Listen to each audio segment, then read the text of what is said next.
Assalomu alaykum Master Tom YouTube kuzatuvchilari. Ayni damda biz Namangan viloyati Pop shahrining markazidamiz. Ortimizda turgan xonadonni tomini 100% holatda bitkizib egalariga topshirdik. Aynan mana shu obyektni bitkizgan ustamiz. Assalomu alaykum. Va alaykum assalom. Musoxona o'zingiz bitkizganmisiz yo komandami? O'zimiz komanda bilan birgalashib. Bugun 0 dan 100 gacha qanaqa holatda edi oldin? Qay holatga keldi? Aynan mana shu holatga kelguncha qanaqa ishlar amalga oshirildi? 0 dan 100 gacha ko'rsatamiz, xudo xolasa. Ketdik aka. Musoxona aka, tashqi tomon ko'rinishidan ko'ra ichki tomon ko'rinishi juda go'zal chiqibdi-da. Zo'r. Bu ideyalar kimdan chiqqan? Uyi chertoji bo'lganmi aka? Uyi proyekt ham bo'lgan. Proyektdan umuman proyekt yig'ishtirib qo'yib, buni konvertlarni ponni o'sha o'zimiz ideya qilib berganmiz. Hop. Konvertlar bir-birisiga uyg'unlashish kerak bo'lganligi uchun bu yerga bitta oddiy konvert qilib chiqarganmiz.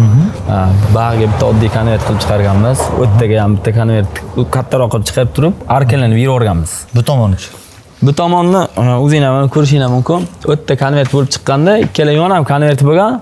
Mana orasi kichkina bo'lganligi uchun, yoni konvert bo'lgani imkoniyat bo'lmaganligi uchun mana shu holatga olib kelib berganmiz. Konvert bo'lganda sliv bir-biriga minib ketardi-da. Misol uchun sliv qancha joy egallaydi aka? Sliv 10 cm dan joy egalladi. Bu yerda prosta mana konvert bo'lib chiqishligi uchun bag'dan ham 80, bag'dan ham 80 bo'lib chiqsa, oramiz o'zi 1-10 joyga sig'may qoladi. Shuni hisobiga bir tomonni konvert yo'qol ekan. Umumiy hisobda tom o'ziga necha kvadrat tunka mahsulot ketgan aka? Tunka mahsuloti где-то sliv Eurokarnizlardan tashqari 650 metr atrofida. 650 metr metal cherpitsa hamda profnastil. Shundoq. Hop, aksessuarning o'zigachi? Aksessuarning o'ziga 200 metr atrofida ketgan. Demak, 600-650 bo'lsa, nariga 200 bo'lsa, 800 atrofida. Zo'r. Gap bo'lishi mumkin emas. Aka mana shunaqa figura chiqarasizlar-ku. Ana shu arkalar. Ba'zi bir joylarda bor, aka, arkalar katta bo'ladi. Ba'zi bir joylarda bor, ko'rib turibmiz, arkalar kichik bo'ladi. Mana shunaqa figuralarni arka katta kichikligini asnovnoy nimadan kelib chiqib katta kichik qilasizlar? Konvertni oldidan kelib chiqib. Hop, kuzatuvchilarga bitta shablon o'laroq beraylik. Misol uchun oldi figura aytaylik 3 metr yo 3,5 metr.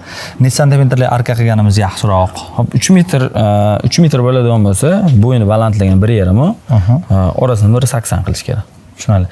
1,5 ga 1,80, 3 metr joyga. 2 gacha. 2 metrli joyga. 2 metrli joy mana mashida. Hop, nechiga nechi? Buni balandligi где-то buniki 75 bo'lgan, eni 1,5 bo'lgan. 1,5 ga. Zo'r. Aka, tepasini Eurokarniz qilgansizlar. Tashqi burchak, ichki burchaklar zo'r chiqqan, lekin slivi, pastki slivi oddiy. Nima uchun Eurosliv qilmadingiz? Bu Namangan latoni o'zlari xohlaganlar, shuning uchun Namangan lato qilib berganmiz. Budjet bu yerda rol o'ynamaydi. Yo'q, budjet bu yerda rol o'ynamaydi. Nimaki, u shuncha rasxod qilgandan keyin bu narsa interesniy narsa.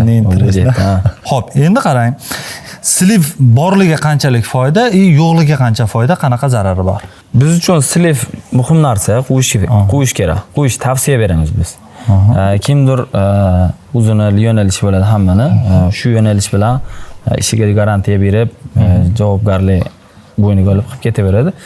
Bizda sliv qo'ymasdan biz birorta obyektni qilmaganmiz. Sinovingizdan o'tmagan. Yo'q. Demak, qo'yish tavsiya berasiz. Qo'yish tavsiya beramiz biz. Tushunarli. Aka, xonadonimiz narigi burchak bilan bu burchakning orasi necha metr? Ustunmi bilan orasi ustum bilan qolishi 1 metr qolgan. Ustum bilan hisoblaganda 1,30 bo'ladi. 1,30 ichiga o'rnagan ustum konvertlik. Xo'p, tepadagi profnastilga ahamiyat beraylik. Necha sent ukloni bor? Necha metr joyda? 1 metrga 15 santimetrdan uklon beramiz. 15 santimetrdan. 1 metrga 10 santimetrdan 15 santimetrgacha uklon beramiz. 10 metrdan 15 santimetrgacha. Kuzatuvchilar obyektni ko'rib turibsizlar, juda ham ideal darajada bitgan. Agarda sizni ham qanaqadir tom borasida savolinglar bo'ladigan bo'lsa, bemalol izohlarda yozib qoldirishinglar mumkin. Musoxona aka shaxsan o'zlari javob berib o'tadilar. Va yoki uyingiz yoki obyektingizni tomini yoptirmoqchi bo'lsangiz, bemalol quyidagi raqamlarga aloqaga chiqsangiz, 24 ga 7 aloqadamiz. Va yoki o'zingiz chet eldasiz, O'zbekistondagi uyingizni tomini yoptirmoqchi bo'lsangiz ham, xudo mana shu raqamlarni Telegram hamda WhatsAppdan ham murojaat qilsanglar bo'ladi. Yaxshi kunlarda ko'rishguncha. Musoxona aka, rahmat kattakon, bor bo'ling.